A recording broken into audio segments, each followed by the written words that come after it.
la página 191, ahora entonces Florensky va a hacer una referencia precisamente a esta verdad viviente, ¿no? Que ya vimos se relaciona de manera directa con la Trinidad.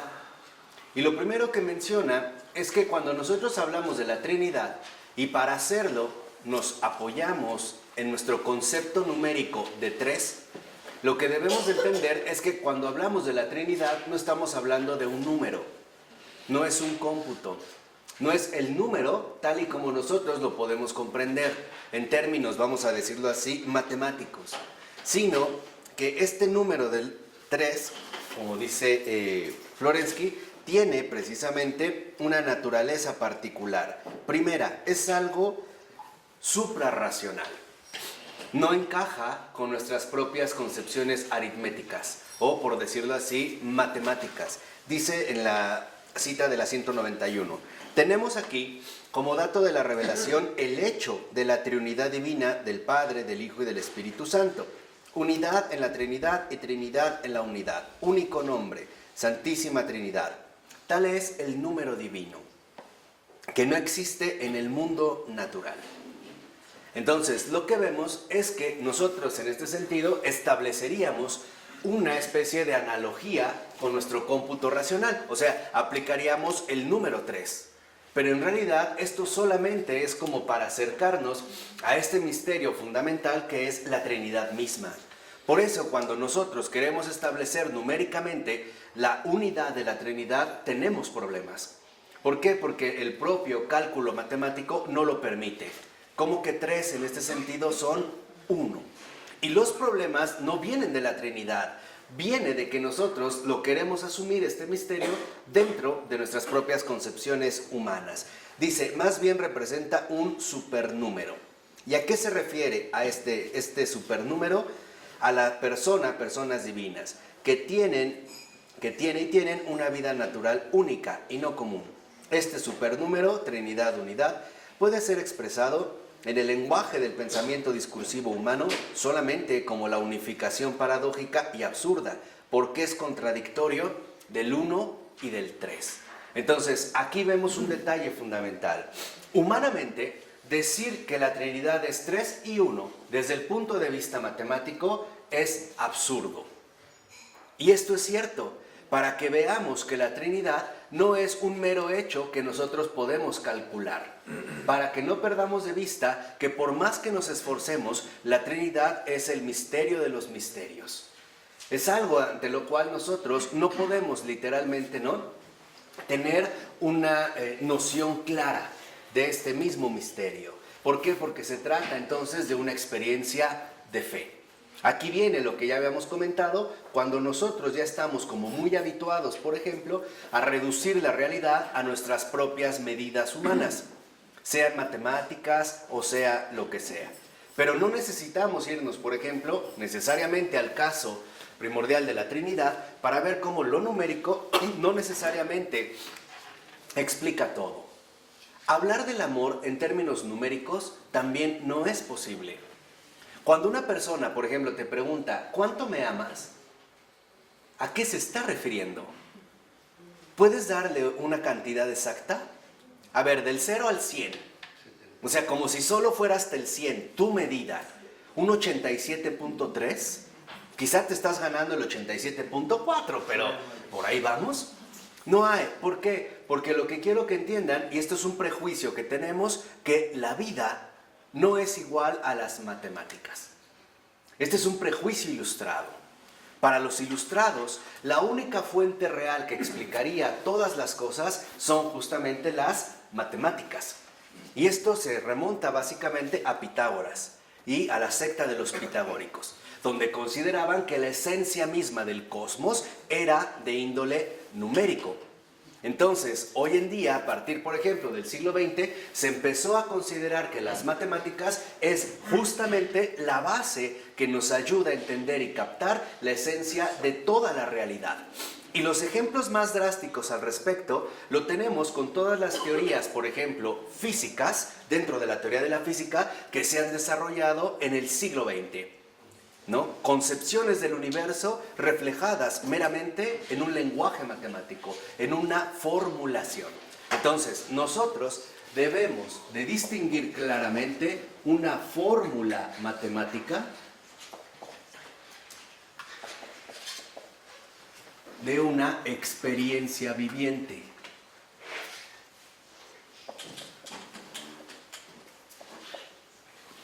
La fórmula matemática, en este sentido, se puede abordar, digamos, de manera adecuada a través precisamente de la lógica, que fue uno de los intentos de la filosofía del siglo XX. Mostrar que, por ejemplo, ¿no?, las matemáticas, que se consideraban como la raíz misma de todo el conocimiento, el fundamento de todo el conocimiento, quería mostrar que no, que hay una forma lógica, ¿no?, más allá incluso de las matemáticas. O sea, que la lógica es el fundamento de toda la realidad. Por lo tanto, si nosotros, por ejemplo, queremos comprender la realidad, entonces tendríamos que encontrar una manera lógica de poder expresarlo. Y la manera más precisa, más adecuada, más irrefutable, más invencible sería precisamente la fórmula matemática. Piensen en la fórmula de Einstein tan famoso de E igual a mc al cuadrado, ¿no? Hay una formulación matemática. En cambio, la experiencia viviente no depende precisamente de la lógica, sino que depende del misterio. Y aquí todos nuestros esquemas dados, lógicamente, son rebasados. Porque aquí lo que encontramos es contradicción. 3 no puede ser 1. Aquí lo que encontramos es antinomia. La antinomia que vimos que es la presencia inseparable de lo irreconciliable, pero que sigue conservando justamente su unidad. Entonces, esto es un prejuicio que nosotros hemos venido arrastrando, que bien podemos llamar un prejuicio matemático. Es suponer que las matemáticas son la llave maestra para explicar absolutamente todo. Y quizá el primer intento fundamental en este sentido hacia las matemáticas, o el cambio hacia las matemáticas, provenga precisamente de Copérnico, donde empezamos a esquematizar la realidad a través de una abstracción matemática. Y esto ya se puede ver, por ejemplo, más desarrollado como un sistema dado en Galileo. Si uno lee, por ejemplo, la física de Galileo, sus principios de física, que se pueden consultar, veremos que empieza la teoría, pero esta teoría discursiva va a empezar poco a poco a ser sustituida por una formulación numérica. Si ustedes leyeran en este momento la teoría de la relatividad especial de Einstein, verían que básicamente es una formulación matemática. Entonces, esto podríamos considerarlo como una desviación fundamental. Incluso para los griegos, las matemáticas se distinguían, por ejemplo, de otro ámbito que no tenía que ver con el aprendizaje abstracto. En este caso, la música. Y ahorita van a ver por qué me quiero referir precisamente a la música. Porque la experiencia fundamental del misterio es una experiencia musical, que no está sometido a los rigores matemáticos, por ejemplo, que la lógica suele imponer. La música viene precisamente derivado de las musas, o sea, de aquello que proviene por inspiración. La única diferencia es que la experiencia viviente del misterio no se da por inspiración, se da por revelación. Y esto es lo que nos permite a nosotros acceder a una racionalidad superior.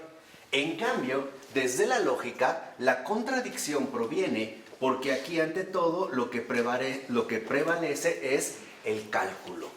O sea, el cálculo en este sentido matemático. Si quieren ver las implicaciones de esto que apenas hemos esbozado, pueden leer un librito de Michel Henry que se llama La barbarie. Y precisamente una de las cosas que él va a denunciar en este texto, que es bastante pequeño, denso, ¿no?, pero pequeño, es que el problema en el que nosotros hemos incurrido, por ejemplo, es el hecho de que consideramos que la realidad puede ser asumida en base a un determinado cálculo cuya expresión irrefutable o dogmática sería a través de la matemática. Llevemos esto que estoy diciendo, que puede sonar como un poco extraño, a nuestra realidad de hoy en día. Llevémoslo al ámbito de lo social. En gran medida, hoy la sociedad se ve a grandes rasgos como una gran estadística. Y es la manera en la que vivimos, ¿no? Hacen un censo y dicen, a ver, una ciudad tiene tantos habitantes. Pero estos habitantes dejan de ser personas para pasar a convertirse en un mero ¿qué? Número. Cuando una persona ya no es asumida como persona, sino como número, entonces se le quita toda su realidad viviente y va a formar parte de ciertos cálculos que en efecto pueden ser utilizados en mayor o menor medida según los beneficios que se quieran obtener a partir precisamente de las posturas matemáticas. En cambio, si nosotros asumimos que una persona no es un número, sino una realidad viviente, esto nos obliga a tener que contemplar de manera seria su situación concreta. Y esto significa que entonces deberíamos de ser nosotros muchísimo más comprometidos con cada persona viviente. ¿Me explico o no? Entonces no hablaríamos de cifras, hablaríamos de almas en toda su dimensión. Pero las matemáticas tal parece que nos permiten en este sentido evadir este tipo de responsabilidad. Lo podríamos nosotros reducir a un mero planteamiento, o sea, a un mero cálculo. ¿Por qué de fondo se opone entonces la experiencia viviente a la fórmula matemática? ¿Por qué con Dios no puede haber cálculos? Con Dios no puede haber cuestiones de más o menos. Porque con Dios lo que siempre está en juego es algo que para nosotros nos resulta verdaderamente infinito. Esto es lo que Florensky va a llamar infinito actual, que viene tomado precisamente de las matemáticas.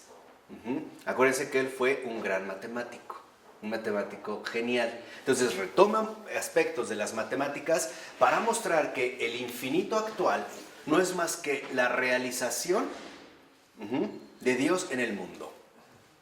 Sus obras no pueden ser calculadas, por ejemplo, en base a medidas ciertamente establecidas, sino que solamente pueden ver, por ejemplo, ¿no? Se pueden ver reflejadas a través de la realización del infinito.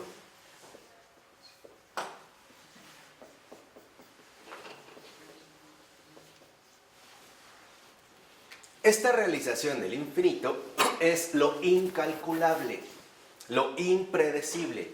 Piensen, por ejemplo, ¿no? La alusión que el Señor le da a Abraham cuando le promete esta descendencia tan numerosa como las estrellas del cielo, ¿no? O como las arenas del mar. Y le dice, cuéntalas, si puedes.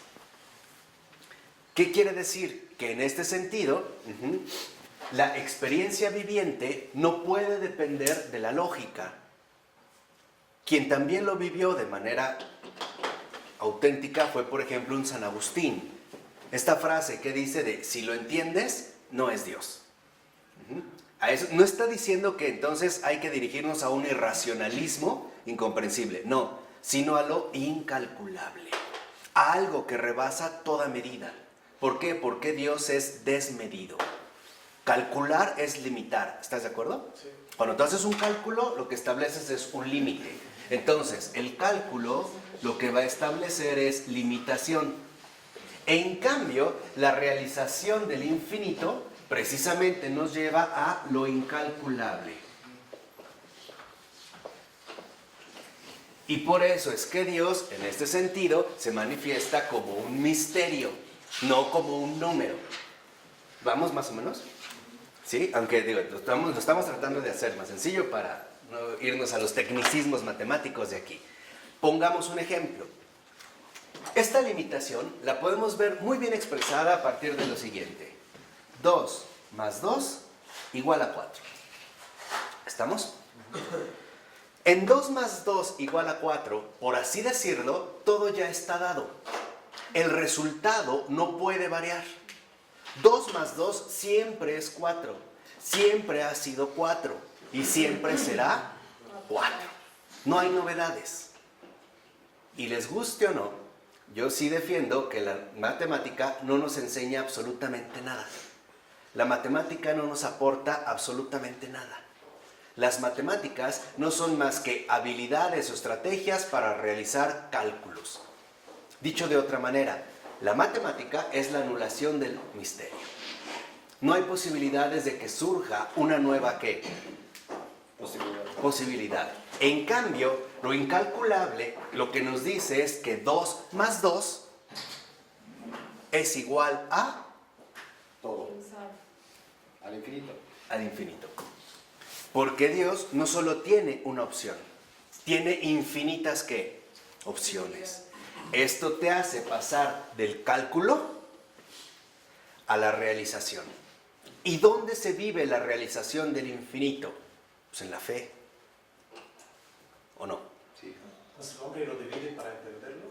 Como para tratar de... Lo proporciona, o sea, la matemática es proporcionar las cosas para facilitar la comprensión Claro. de las cosas, ¿verdad? Esto es El conjunto no lo puede entender. no. Y eso es y está bien. El problema es cuando queremos reducirlo todo a nuestra propia comprensión. Quien vivió, me parece a mí también, esta realización del infinito fue Pascal. Cuando habla de estos espacios infinitos que marean o que dan vértigo, se refiere a que en efecto, cuando realmente se percibe lo desmedido, lo único que sentimos es vértigo. Porque para nosotros todo debe de tener límite y medida. ¿Por qué?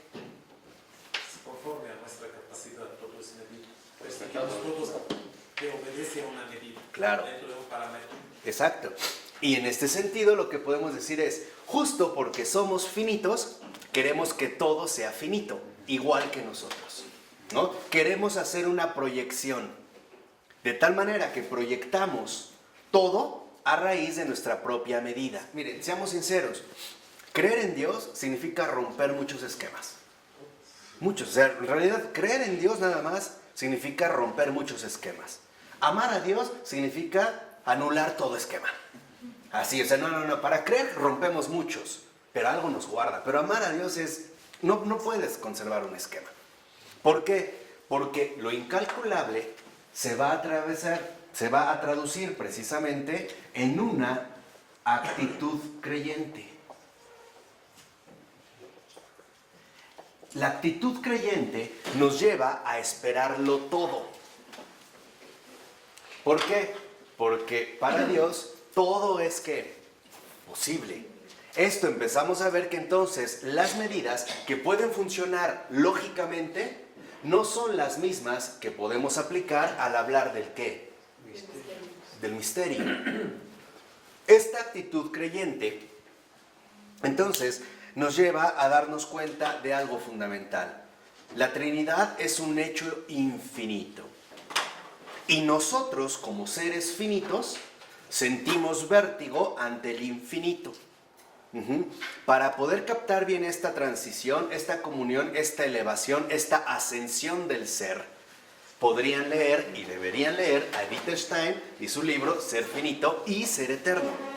Ensayo de una ascensión al ser. Pero va por acá.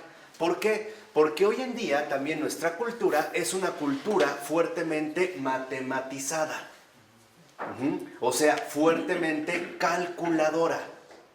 E incluso, podríamos decirlo así, renuente a lo insospechado.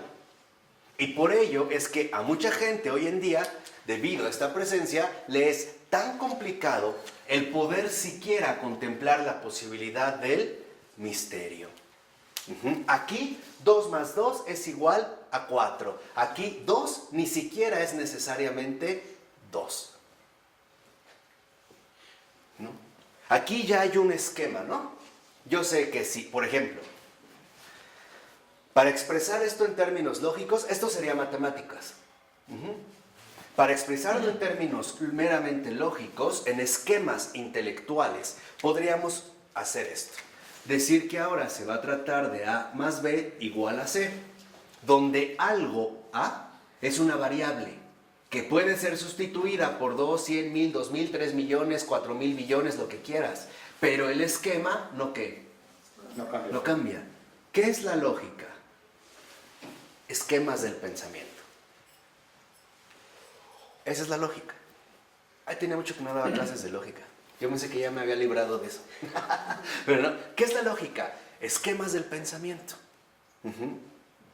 Y allí, cuando empezamos a darnos cuenta del funcionamiento de la lógica, lo que empezamos a entender es los esquemas con los cuales nuestro propio pensamiento va, ¿qué? Funcionando. Por eso, cuando alguien, por ejemplo, nos dice, es que Dios es trino y uno, hay gente que dice, no me checa. Pero en realidad no es que no le cheque. Lo que en realidad en este momento no da para más son sus propios, ¿qué? Sus esquemas de pensar. Entonces, ¿qué es lo que hace el misterio? ¿A qué nos invita el misterio? ¿Cuál es, digamos, el impacto profundo en la revelación? Que la revelación hace estallar nuestros esquemas habituales de pensar para abrirnos a la iluminación que el Señor nos quiere ofrecer. ¿Por qué la lógica es terriblemente seductora? ¿O no? Miren, en un sentido drástico podríamos decir que la lógica es como el cómplice del error. Porque mientras lógicamente nos suene convincente, estaremos mucho más dispuestos, por ejemplo, a aceptar aquello, ¿no?, que se nos está, en este caso, proponiendo. Pero la lógica, perdón, nos lleva siempre a un punto razonable, ¿no? No necesariamente, no. Bueno, pero según cada quien su entendimiento, sí. Eso sí. O sea, que siempre se mantiene en el entendimiento. Claro. Pero el problema es que aquí se da, en la lógica, se da el entendimiento. Llega al absurdo, ¿no? Claro. Llega al absurdo. Exactamente. Porque en el fondo, y esta es, digamos, como la crítica más fuerte que hace Florensky a la lógica, es que en el fondo la lógica lo que esconde es muerte. ¿Por qué? Porque entonces en la lógica nada hay nuevo, no hay vida, no son más que esquemas o fórmulas muertas y por lo tanto no habría posibilidad de un auténtico crecimiento. En cambio, la revelación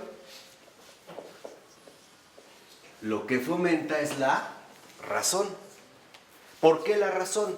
Porque la razón es apertura a aquello que el entendimiento no puede captar.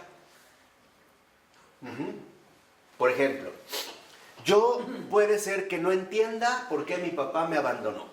En mis esquemas de pensar, un papá no puede abandonar a su hijo. No lo entiendo. Pero yo puedo trascender el entendimiento a la luz de la razón. Y entonces empezar a comprender que puede haber situaciones que no justifican el hecho del abandono, pero que sí me permiten contemplar con serenidad una situación muchísimo más compleja. Entonces, lo que quiero que entiendan, y este es como el paso fundamental, es que para Florensky, las fórmulas fijas de nuestra lógica son fórmulas fijas de muerte, porque la vida es una infinita novedad. ¿Sí? Entonces, si nosotros pensamos en Dios como en un número, no hay nada. Estaríamos confundiendo de qué se trata. Por eso es que Florensky va a amar y admirar tanto a San Atanasio, al proponer, ¿no?, la perspectiva homoousiana, idéntica, y no la homoiousiana, casi parecida. Entonces, lo que nos está mostrando en este sentido Florensky es algo bastante sencillo. El entendimiento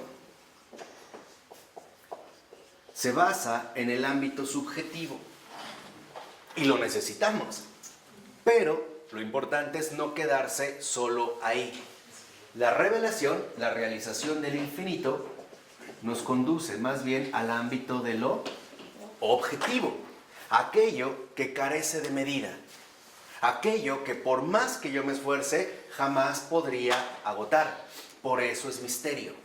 O sea, entiendan que en el cristianismo, cuando se habla de misterio, no se habla de lo irracional, se habla de lo inagotable. ¿Y por qué es infinito? Porque siempre nos muestra vías insospechadas que solo Dios en este sentido podría desarrollar. Por eso lo dice hacia el final de la 191, cuando menciona, ¿no?, el número 3 en la Trinidad es un hecho infinito, inaccesible al mero entendimiento. Por ello, lo que nos va a recordar Florensky es algo muy básico. Dios está más allá del pensamiento. O sea, está más allá de nuestras propias estructuras de pensar. Y también más allá de nuestras propias estructuras de sentir. Esto nos puede dar gran luz sobre muchos aspectos de la vida espiritual que a veces no comprendemos. Por ejemplo, el hecho de suponer que porque en mi estructura afectiva hay una especie de vacío, de ahí concluir en mis esquemas lógicos que Dios no me ama. Hoy no es muy usual. Por ejemplo, me siento mal, entonces Dios no me ama. O Dios me ha abandonado. O a Dios no le importo. Estos reclamos son los reclamos de nuestras propias estructuras asumidas. No de la realidad que ciertamente se va desarrollando. Entonces nos dice Florensky, aquí lo subjetivo, lo que obtiene es una concepción. Esta concepción se llama concepto. Y hay quienes en efecto pueden tener un concepto de Dios. Pero esto no significa necesariamente que nosotros hayamos obtenido, ¿no?, objetivamente, no un concepto, sino una revelación. La revelación no trae como resultado la elaboración intelectual de conceptos, según nuestro propio entendimiento, sino una superación de estos conceptos. De tal manera que entonces yo ya no estoy enteramente especulando según las medidas de mi entendimiento, sino que me estoy nutriendo de aquello que me está siendo dado. La vivencia. Exactamente. A esta vivencia, ¿cómo se le llama? La encarnación del misterio. ¿Eh? La encarnación. Claro. Asumirse por misterio. Claro. No es otra cosa más que la vivencia en carne propia del misterio. Miren, no tenemos mucho tiempo, pero aquí quiero hacer nada más una pequeña indicación para que vean qué tan extraviados estamos como cultura y para que vean hacia dónde se está refiriendo precisamente, ¿no?, lo que Florensky nos está mencionando. Nosotros hemos llegado a suponer ingenuamente que somos seres, vamos a decirlo así, enteramente lógicos, o sea, que nuestra vida ha empezado a partir de nuestro propio pensamiento, ¿no? Cuando se despertó el pensamiento, entonces ahí comenzamos a existir. Y todo, por ello, va a estar dado en la mente, ¿no? De ahí que un Freud, que sabe muchas cosas, menos lo esencial, que es un ser humano, se queda hundido en la cuestión mental. Entonces, no, es que en la mente tiene que haber algo que nos resulte inaccesible y a eso se le llama inconsciente, ¿no? Hay que indagar en las aguas profundas de la mente humana, pero como no lo podemos hacer a través de la conciencia, lo vamos a hacer a través de los sueños, porque son como, digamos, la referencia fidedigna de lo que está ocurriendo en el inconsciente, pero todo sigue siendo, ¿qué? Mental. Entonces, hoy en día, que estamos bien infectados de la teoría de Freud, ¿no?, que estamos como con una manía de psicologismo, ¿no?, freudiano. Si mi hijo tiene un problema, ¿cuál es mi primera solución? Al psicólogo. Porque estás mal de la cabeza, ¿no? En tu mente hay problemas donde se tiene que ajustar, entonces no funcionó, ahora te vas con un psiquiatra para que te medique. No, no es esto el punto. Miren, Jung, y lo acabo de leer en estos días, ahora entiendo por qué, porque no me estaba gustando mucho, pero ya entendí por qué. Jung decía, cuando inició la razón, ya todo era muy complicado. Y tiene, de verdad, ha dado en el acierto. ¿Por qué? Nuestra realidad esencial no es lo mental, no es lo intelectual, es lo carnal. Nosotros somos carne, carne viva. Fíjense, vamos a empezar por ahí, lo voy a tratar como de sintetizar, ¿no? Somos carne viva. Y al ser carne viva, nosotros comenzamos adquiriendo experiencias vitales, experiencias que se quedaron impresas en nuestra propia carne de manera primordial, de manera sustancial. ¿Dónde comenzaron? Desde el momento de la concepción. desde ahí. Cuando, por ejemplo, un bebé ha nacido, lo primero que va a quedar registrado en su ser, en su propia carne, porque lo ha vivido y lo ha vivido en carne propia, son todas aquellas manifestaciones que se le fueron dando y que él fue guardando a manera de experiencias vitales, prerracionales. Prerracionales. Es algo que él ha vivido. ¿Qué quiere decir? Que antes de pensar está la afectividad.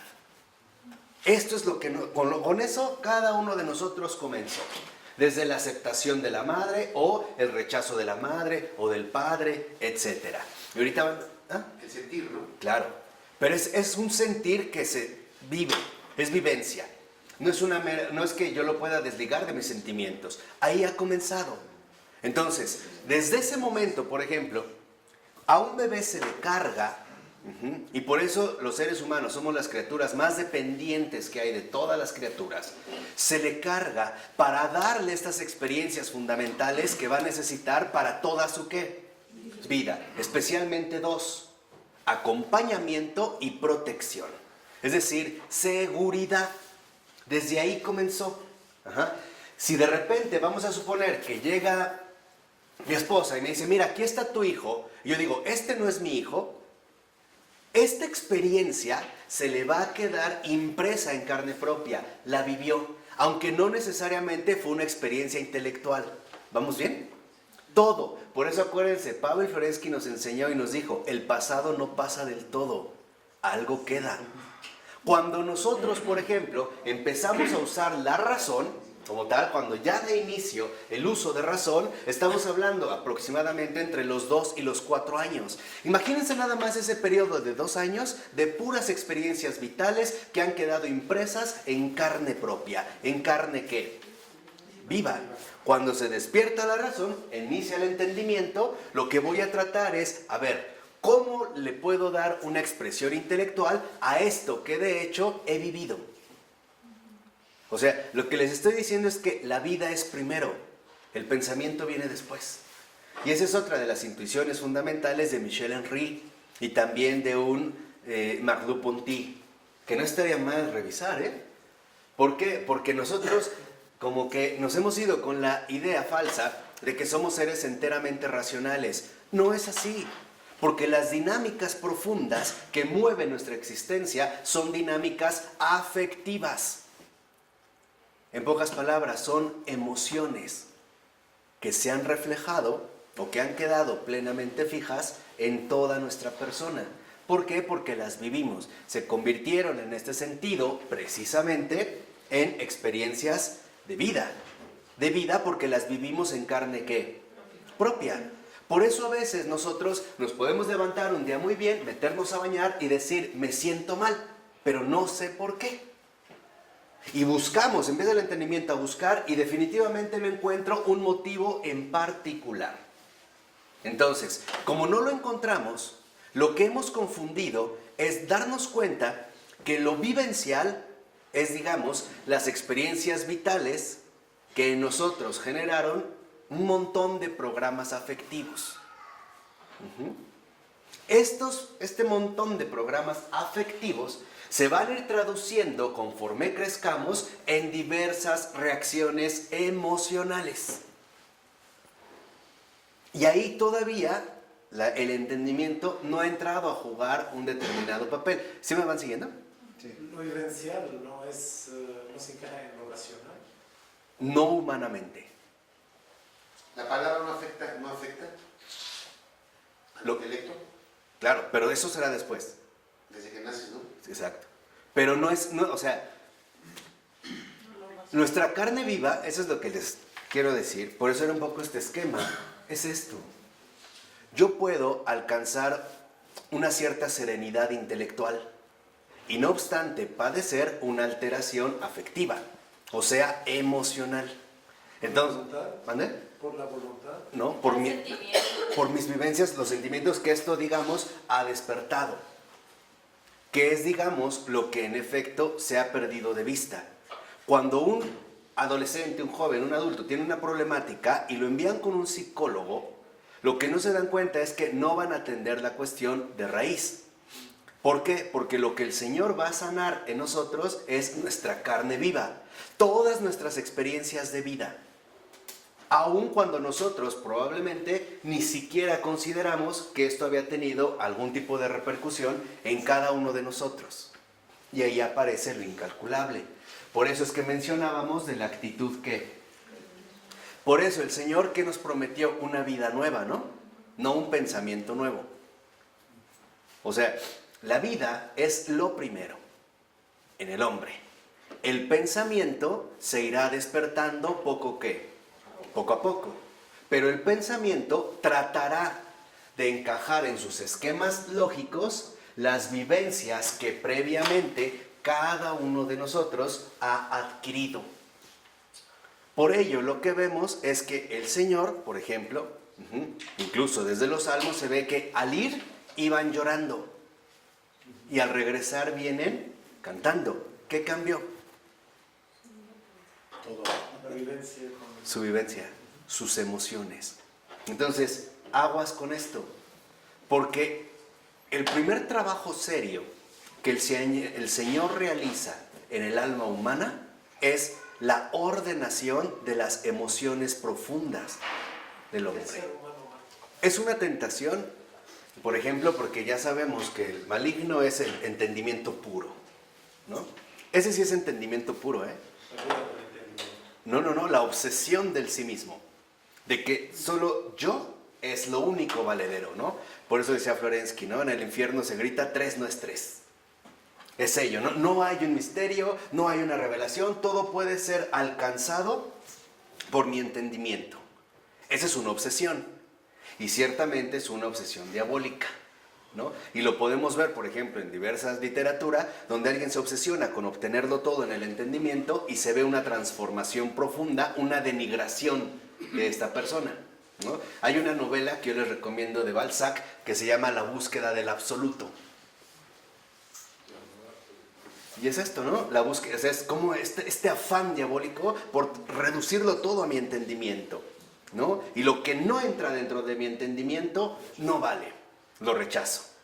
Pero otra forma es cuando el entendimiento quiere, por ejemplo, conocerlo todo. Y no está mal porque es nuestro afán, porque nosotros necesitamos hacerlo. El punto está en no quedarse únicamente en el ámbito del entendimiento, sino en pasar al ámbito de la razón. Y esto significa abrirme a la verdad. La sabiduría. Claro, o sea, este sería el paso finalmente de la ciencia a la sapiencia. Por eso también el Señor insiste, hazte sabio, por ejemplo en Eclesiastés, ¿no? Hazte sabio, hijo mío, y alegrarás mi corazón. Y así le podré responder a todos los que me ofenden. Porque las ofensas que nosotros hacemos a Dios vienen de acá, no de acá. De tal forma que cuando uno realmente ha alcanzado el nivel de la razón, lo que vemos es que aquí, dentro del objetivo, si aquí había una concepción, o sea, la elaboración de un concepto... Ah, caray, ¿el control remoto de quién es? ¿Qué nuevas tecnologías hay que no me habían dicho para usarlas? No, aquí del objetivo ya no hay una concepción. Aquí lo que brota es una adoración. Y por lo tanto, la adoración ya no es una mera exaltación mental, sino que la adoración no es más que el levantamiento del corazón. Esa es la sabiduría. Por eso, si lo ven, también en nuestra celebración litúrgica se insiste mucho en sursum corda. Levantemos el ¿qué? El corazón, o sea, todo nuestro ser, no a bajarlo. El entendimiento busca reducirlo todo a sus propias medidas. ¿Estamos? La razón desea alimentarse de lo desmedido. El entendimiento, y ahí es donde entran las luchas, el entendimiento rechaza la verdad porque considera que él mismo es la verdad. Por eso dijimos, el maligno es entendimiento puro. La razón no solo busca la verdad, la adora. Por eso nosotros necesitamos nuevamente ejercitarnos en la razón y romper el ámbito estrecho del puro ¿qué? Entendimiento. Otra vez, aterricémoslo en nuestra realidad concreta y social. De acuerdo al entendimiento humano, muchos padres desde hace 3, 4 generaciones consideraron que lo primordial para sus hijos era darles todo, materialmente. Que tuvieran todo, que tenga todo lo que yo no tuve. Su casa, su coche, o primero el coche, la casa, viajes, dinero, buenas escuelas. Sí, pero ¿a costa de qué? A costa de que el papá, y de ser necesario también la mamá, estuvieran todo el día fuera trabajando, sin ningún tipo de contacto con ellos. ¿Cuáles fueron las consecuencias? Funestas. Problemas fuertes de identidad en estos jóvenes, abandono, soledad, etc. Y todavía el padre le reclamaba. Por ejemplo, si el muchacho empieza a ir mal en la escuela, el padre le decía, pero es que yo te lo doy todo, ¿cómo puedes fallar? Yo me estoy matando por dártelo y tú no sé qué. Falso. Porque no comprendimos que las cosas jamás sustituyen a las personas. Entonces nuestro entendimiento nos dijo, no, tienes que trabajar todo el tiempo para darle a tu hijo todo lo que necesita. Sí, pero nunca nos pusimos a pensar qué es lo que realmente necesita. ¿Sí me explicó? Sí. O sea, el entendimiento calcula, la razón piensa. Pensar es abrirme al infinito, eso es pensar. No quedarme atrapado en mis propias estructuras ya fijas. Por ello es que Florensky va a insistir en que es muy importante que nosotros regresemos de nuevo a la racionalidad espiritual. Por eso es que el hombre espiritual no está separado de la razón. La fe y la razón, como decía San Juan Pablo II, son las dos alas con las que se eleva el espíritu humano. No se trata, por ejemplo, como Lutero, de suponer que la razón nos anula el camino de la fe, nos entorpece el camino de la fe. Entonces hay que dejar la razón atrás y hay que caminar en una fe ciega. No es esto. Se trata de que nosotros elevemos nuestra razón hasta la adoración plena, precisamente del misterio. ¿Vamos? Dicho de otra manera, necesitamos dejar de ser tan matemáticos y volver a ser más musicales, o sea, más creyentes. Por eso los ángeles, ¿qué se la pasan haciendo en el cielo? ¿Oh? Cantando, no haciendo cuentas, ¿verdad? No están repitiendo las tablas de multiplicar. De hecho, se trata de espiritualizar las matemáticas. Claro, pero darnos cuenta que la espiritualización de las matemáticas es romper con el esquema matemático. Lo dice la 192 en la cita, en la segunda cita, más o menos como 6 renglones de que inició esto. Dice, una racionalidad infinitamente profunda es el dato de un horizonte espiritual sin límite. Eso es la razón. ¿Qué es la razón? En síntesis, horizonte espiritual, un horizonte espiritual sin límite.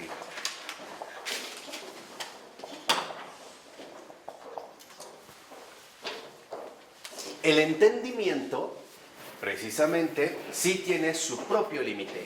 Y por eso, desde el puro entendimiento, nosotros no podemos crecer en la razón. No habría un horizonte amplio. De tal manera que entonces el entendimiento está llamado a ser superado. Por eso les decía, ser superado no quiere decir negado. Es como ir creciendo. No significa que tenemos que romperlo, significa que tenemos que cruzarlo. Es como, a ver, para que una persona llegue adulto, tiene que ser niño, ¿o no? Pero ¿qué pasa cuando somos adultos y todos nuestros programas afectivos siguen siendo de niño? No vivimos bien. La verdad es que la pasamos muy mal. Porque muchos estamos así, Podemos tener 20, 30, 40, 50, 60, 70 años. Y nuestros programas afectivos de estas experiencias vitales que vivimos en carne propia siguen siendo infantiles. Y no encajan con las exigencias que la vida nos va proponiendo según nuestra propia etapa. Lean otro texto de Romano Guardini que se llama Etapas en el camino de la vida. Y verán, hay etapas. Lo mismo para nosotros. Lo importante es no quedarnos atrapados aquí, sino dar el paso hacia aquí, a la aceptación del misterio, que nos va a proporcionar un horizonte espiritual sin límite. Y esto es lo principal. En la razón no hay cálculos. No cuestiona. No. Busca. Busca, acepta y adora. Esa es la razón. Por eso a nosotros se nos invita a dirigirnos a Dios razonablemente, a través de la razón, sin querer entender. Porque a veces entender es poseer, ¿no? Es como arrebatar, es obligar. Es rebeldía, ¿no? Exactamente. Ese es el núcleo de la cuestión. Y qué bueno, ya me ahorraste un buen rodeo. Pero claro, ¿por qué? Porque hay que trascender, fíjense, porque hay que pasar, cruzar, atravesar el entendimiento. Porque el entendimiento es la semilla de rebeldía en el alma humana. Ahí está esa semilla de rebeldía, es ahí.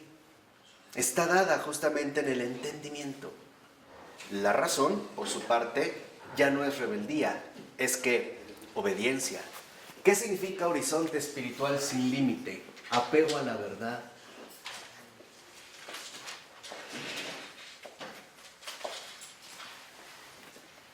Hacia ahí nosotros, en efecto, vamos dando estos pasos fundamentales.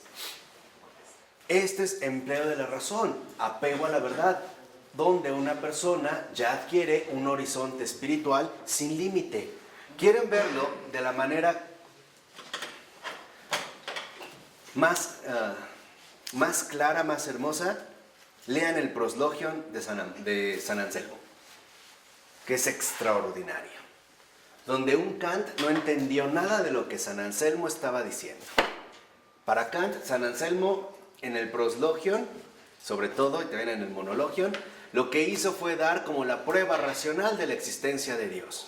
No entendió nada, señor Kant. Y desde ahí aventó un montón de prejuicios que nosotros leímos a San Anselmo. Sí, claro, es que es la demostración racional de Dios. Y no es verdad.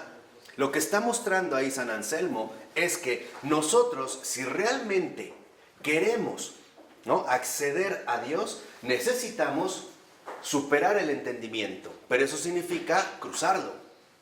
De tal manera que en realidad en San Anselmo, lo mismo que en las confesiones de San Agustín, mucho antes, vemos cómo el entendimiento va dando paso a la razón.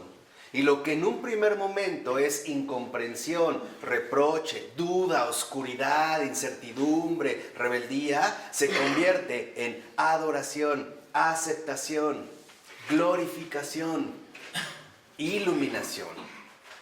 Pero ese es un paso que en efecto cada uno de nosotros está llamado a desarrollar de manera personal. Y este es el tipo de racionalidad cristiana. Por eso, cuando uno realmente encuentra a un cristiano, uno ha encontrado un sabio. No es el que sabe mucho, es el que despliega nuestra visión a un horizonte espiritual sin límite. Y además, el sabio cristiano es el que sabe finalmente dónde se encuentra lo esencial, sin estar perdiendo el tiempo en lugares inútiles. Y aquí es donde hay que destacar este último punto. La teología católica, de alguna manera en el siglo XX, denigró. ¿Por qué denigró? Porque la teología ya no era experiencia viva del misterio, sino elaboración intelectual del hombre. O sea, un trabajo seguido según el mero ¿qué? Entendimiento. Lean los manuales contemporáneos de teología. Vean cuando hablan de la Trinidad, utilizando puros conceptos del entendimiento que son áridos, secos y peor aún, estériles. Y desafortunadamente muchos sacerdotes fueron formados en esos manuales. Por ello, la profunda renovación de la teología católica que encabezó Ratzinger, Balthasar, de Lubac, Jean Danielou, Luigi Giussiani y algunos otros, era recordarnos que la teología, por ejemplo, no es más que la experiencia precisamente fundamental de la verdad. Y por ello, Baltasar insistía en que la teología se hace de rodillas, o sea, a través de la oración, como este encuentro con la verdad, y no sentado tratando de que todo ajuste según nuestro propio ¿qué? Entendimiento. Esta es de fondo la gran diferencia, por ejemplo, que hay entre Joseph Ratzinger y Hans Küng. Para Hans Küng, lo importante es que todo encaje según las exigencias del entendimiento y por lo tanto que resulte como algo aceptable, ¿no? Regresar de nuevo hacia acá. Mientras que Ratzinger ha insistido que hay que volar de nuevo hacia allá. El entendimiento todo lo quiere siempre acá, para acá.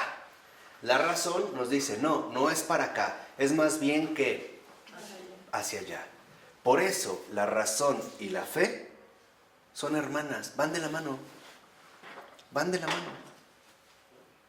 No, ahí no hay dificultades.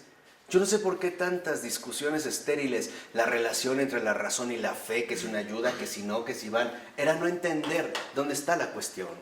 Los problemas están acá, acá no. Así que, por último, debemos nosotros entonces darnos cuenta que lo que realmente da fundamento a la razón es la propia Trinidad, o sea, la verdad viviente. Porque de hecho nosotros no tenemos problemas con el misterio, ni el misterio tiene problemas con nosotros. El problema empieza cuando queremos que el misterio deje de ser misterio para convertirse en una cuestión enteramente lógica, enteramente calculada, limitada, fija. Por ejemplo, ¿cuándo comienza la esperanza cristiana? Ahí vamos a ver desde dónde la viven. Fíjense, nada les voy a mencionar, nada más de la esperanza. ¿Cuándo comienza la esperanza cristiana? Cuando empiezas a creer. No. El nacimiento. La esperanza cristiana comienza cuando ya no hay nada más que esperar humanamente. Ahí empieza. Más bien sería más bien cuando la empiezas a necesitar. No. La esperanza cristiana comienza cuando ya no hay posibilidades humanas dadas. O sea, cuando ya está... Un ejemplo. Sí, vamos a suponer que tú tienes una necesidad y entonces pides ayuda a una persona que tú estás seguro que te va a ayudar y no te la dio. Y tú estabas segurísimo que te lo iba a dar, no te lo dio. Entonces buscas a otra y tampoco, y ya agotaste tus recursos. O sea, ya no hay nada que esperar, humanamente hablando. Exacto. Ahí es cuando va a comenzar la auténtica esperanza, ¿qué? Cristiana. Ahí es donde va a empezar. Ahí es donde nosotros tambaleamos. ¿Por qué? Porque eso involucraría que entonces tenemos que pasar del entendimiento a la ¿qué? Vamos, de lo subjetivo a lo objetivo. Ahí empezará. Con esa esperanza, si no pasa nada después, ¿qué? Ese es el punto. Sí está pasando. Claro. Tú no lo ¿Ya no ves. existe Dios? No. Cuando, por ejemplo, decimos, es que ya agoté, y entonces no ha pasado nada, lo más probable es que en realidad no estaba esperando a Dios, no estaba, digamos, dirigido a lo que está pasando. O lo más probable es que esté pasando, pero no como yo quería, o no como yo había pensado, o no como yo lo había decidido. En la administración de la gracia, lo normal es que el Señor vaya dando todo, pero poco a poco y paso a paso. Acordémonos del pueblo de Israel cuando es llevado al desierto. Todos los días tenían maná, pero nunca pudieron guardar ni más ni de menos. Era exactamente lo que necesitaban. ¿Día a qué? A día. 40 años. ¿Por qué? ¿Cuál era el fondo de esta pedagogía, de esta enseñanza? Que aprendieran a confiar en el día a qué? A día. Porque en el entendimiento, cuando nos movemos mucho desde el entendimiento, nuestro cálculo también se transforma en último término ¿en qué? En posesión, ¿no? En control. En exigencia. No me dan las cuentas, ¿no? 2 más 2 tiene que ser 4, ¿no? Aquí está, entonces empezamos en todos los niveles de la vida. En cambio aquí, ante lo incalculable, la actitud creyente va a tener una cuestión central, es la pérdida del control. Ya no soy yo el que va a intervenir. Ahí es cuando uno dice, es que en realidad todo está en manos de Dios. No significa que yo me voy a sentar a rascar la panza y listo. No, significa que Él es el que está obrando, aunque no sea necesariamente la manera en la cual yo espero. Los problemas vienen de aquí, ¿no? Podrían decir, ay, ¿por qué no dio más maná para que se hicieran una bodeguita, etcétera? No. La esperanza no es resultado. Sí, ahí es donde se van a vincular. Por eso es que les decía que hoy para nosotros, debido a nuestras circunstancias culturales que vivimos, o sea, el mundo en el que vivimos, de las tres, la fe, la esperanza y la caridad, la más golpeada, casi destruida, es la esperanza. Ese es el punto clave. El que está más, digamos, quebrantado es justamente la esperanza. Porque muchos de nosotros podemos creer en Dios, pero no esperar que intervenga. Puedo creer en Él y desarrollar también a lo mejor mi vida ordinaria en base a la caridad, pero no esperar que Él se manifieste como lo que es. Es la esperanza, digamos, precisamente, ¿no?, la que hoy en día está agonizando. ¿Por qué? Porque nosotros seguimos como aferrados a nuestros propios cálculos y a nuestras propias medidas.